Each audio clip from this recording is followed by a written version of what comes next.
Good morning. Welcome back to the Bout Some Football podcast. I'm your host, Kyle, and today we'll be going over a recap of Sunday's divisional round matchups. The first game of the day was 3:05 kickoff for the Cleveland Browns at the Kansas City Chiefs. This was an absolutely wild ride of a game. The Chiefs would end up coming out on top 22-17. Quick look at some stat lines. Mahomes would put up 255 passing yards, a passing touchdown, and a rushing touchdown from the 2-yard line before leaving late in the third quarter, about 3 minutes left, and going into concussion protocol, but there's no word on a final diagnosis on whether he was diagnosed with a concussion or whether it was just whiplash. Travis Kelce had a great playoff performance like he always does. He's been the best tight end in the league for a while now. He had 109 reception yards with a touchdown on 9 catches. And for the Browns, Baker Mayfield put up 204 passing yards, a touchdown, and an interception right at the start of the third quarter. Pretty lackluster performance in comparison to their dismemberment of the Pittsburgh Steelers a week ago. But the reigning Super Bowl champions are leaps and bounds better than the Pittsburgh Steelers. For the Browns, my prediction, I said they needed to get the rush attack going early and often, but they just couldn't do it in the first half. They only put up 18 rushing yards in total in those first 2 quarters. And as I said in the podcast, I said the Browns need to start running the ball. And if they couldn't get it going, they couldn't move their offense at all, and that's how it was going in that first half. Now, the Browns were finally able to actually get the running attack going in the second half, mainly the third quarter, where Chubb put up 57 of his 69 rushing yards. 53 of those came in the third quarter. The Browns and Kevin Stefanski would actually wait to utilize Kareem Hunt at all. They played him 3 snaps total in the first 3 quarters until late in the third quarter and the fourth quarter, and it worked out pretty well. They brought in a pair of fresh legs with Kareem Hunt, and he was just power through that defense, that really tired defense after 3 quarters. Now, the Chiefs were keying in on a blowout, and they had a 19-3 lead at halftime, but the Browns were able to put up a fight in the second half. Excuse me. But before we talk about that Mahomes injury and the last few minutes that went down, I want to go over the fumble out of the end zone play with Rashad Higgins. Baker would hit Rashad Higgins in stride on a deep in route, right about 10-yard lines. Rashad would cut up the right side of the field, and he'd be going for the front pylon. And in an attempt to stretch the ball over the goal line, he would fumble, and it would go out of the end zone, out the side of the end zone, the right side. And before he crossed the line, therefore, it's a turnover and a touchbacks, and the Chiefs got the ball on the 20-yard line. Personally, I think this is one of the dumbest rules in football, and if I had it my way, I would have that the Browns would get the ball back, and they would either be put on the 20-yard line with a loss of downs, or they'd be put back wherever they were behind the 20-yard line. So say they threw the ball from the 34-yard line, they'd be put back on the 34-yard line and counted just pretty much as an incompletion. So you still get to keep the ball, but you're just going to lose it down. So pretty much, incompletion.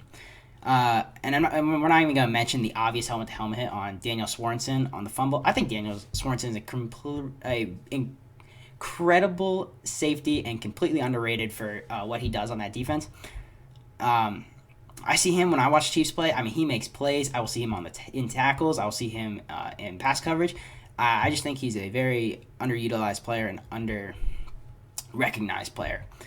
But I will say this, if you're going to review a fumble on whether to make sure that the Browns did lose possession of the ball, you should be able to review the fact that there was an obvious helmet-to-helmet penalty and be able to call it. Now on to the Mahomes injury. Andy Reid decided to run a option play on 3rd and 2. It might have been Eric Barmery, which is their offensive coordinator. I definitely messed up that last name.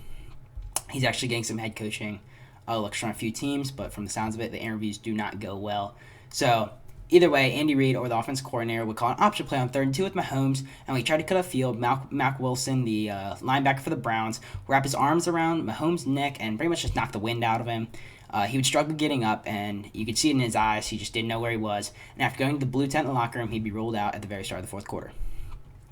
My question is, why run that option play with your franchise quarterback, especially on the level of Patrick Mahomes? They ran it earlier when he scored a touchdown, exact same play, and it worked well. He got upfield, got 2 yards, so I guess if that's what they're going for. But the Browns already saw the play. They knew what was coming when he started running out of the pocket. He wasn't going to pitch it. And you're just putting your QB at risk. And for someone that isn't known for designated runs, someone like Lamar Jackson or Kyler Murray, who have plays that in their playbook that are designated runs for them, I just don't see why you put Patrick Mahomes in danger like that. Now on to Chad Henne. He would come in and play for the first time. He ended up playing in Week 17, and before that, it was 2014 was the last time he played. And in Week 17, he led the team to a 21-38 loss against the Los Angeles Chargers.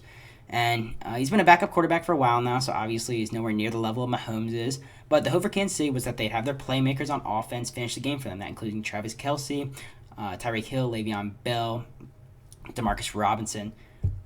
Sammy Watkins was out, so you wouldn't expect anything out of him. But they wanted the playmakers to make the play and not have Chad Henne make the play. Well, Henne wasn't about that. He decided, I want a touchdown. So he lobs one up to Demarcus Robinson, who's being double covered in the end zone. And it's easily picked off by Karl Joseph. It was like a punt return. He just caught it in the back of the end zone, took a knee. Very easy interception. I have no idea what Chad Henne was even thinking throwing that ball.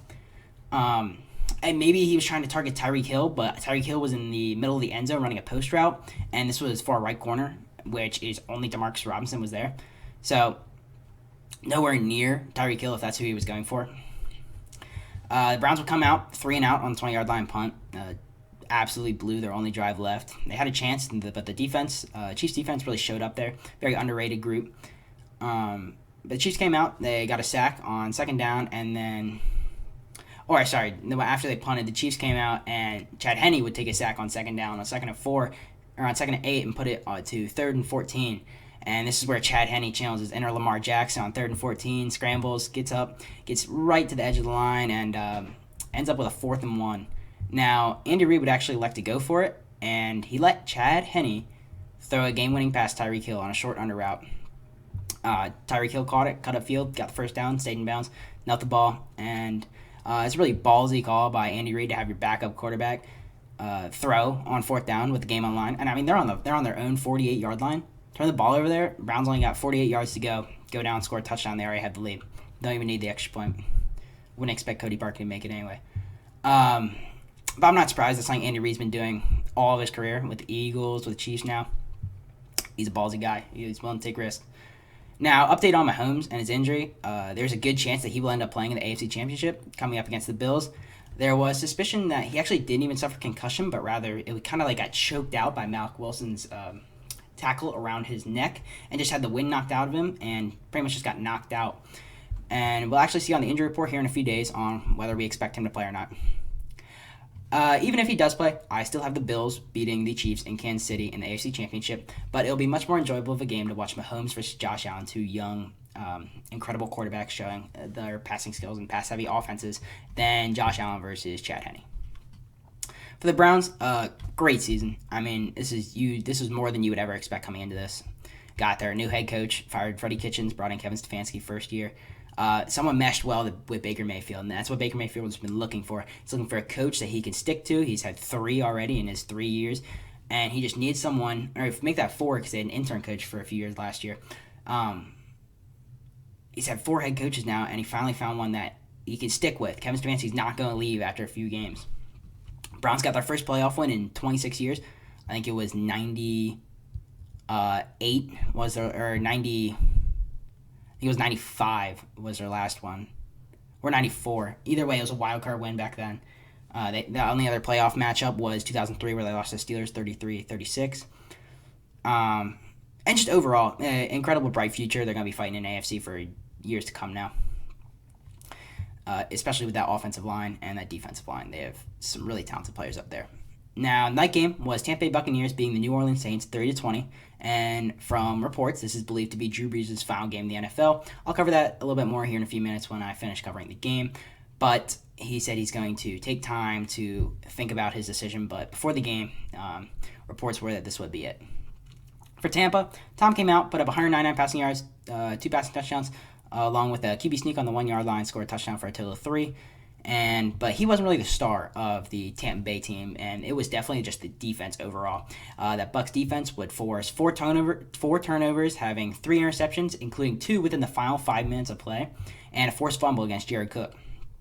They were able to key in on Kamara.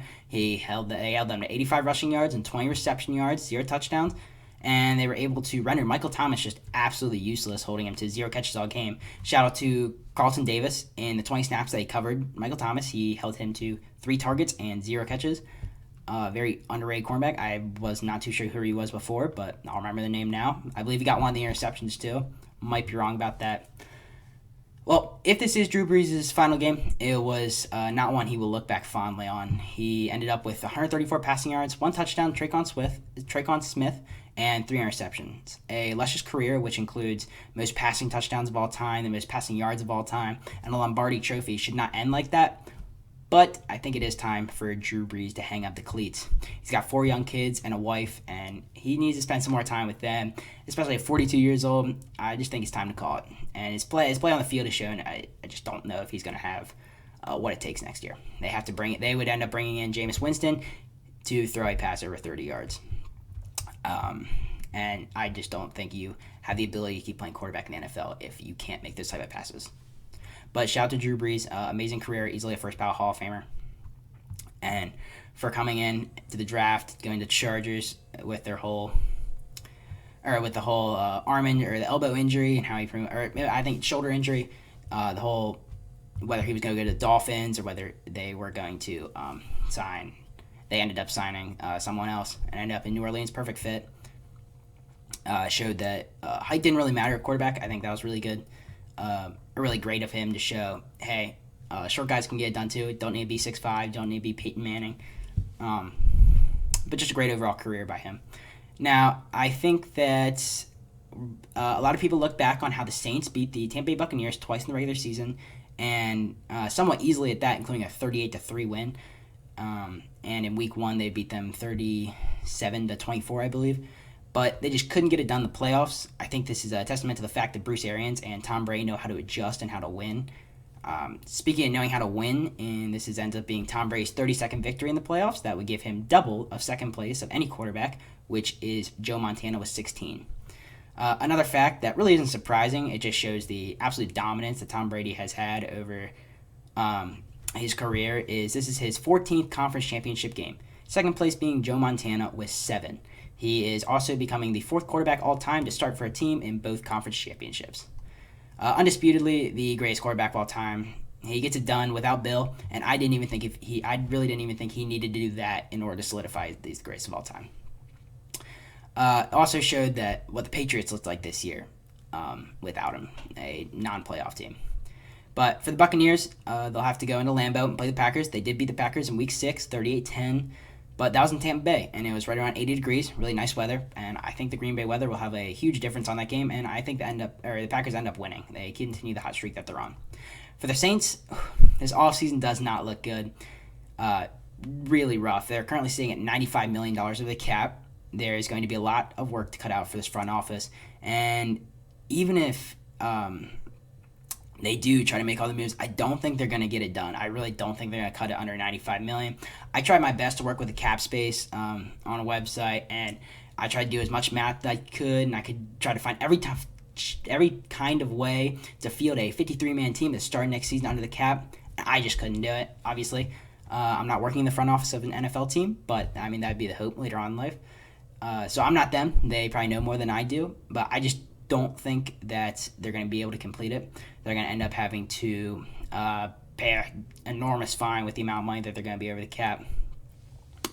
But good luck to the Saints, whether they can get under that $95 million or not. But they're going to have a lot of players to reconstruct contracts, a lot of players to cut, and probably hoping that somebody like Drew Brees, who they owe $25 million, does end up retiring. I think they're going to still owe him a chunk of that. But we'll see. A lot of work cut out. That's going to do it for this episode of the podcast. Thank you all for listening. Make sure to subscribe and expect content later this week that's going to be covering the upcoming AFC and NFC conference championships. Have a good one.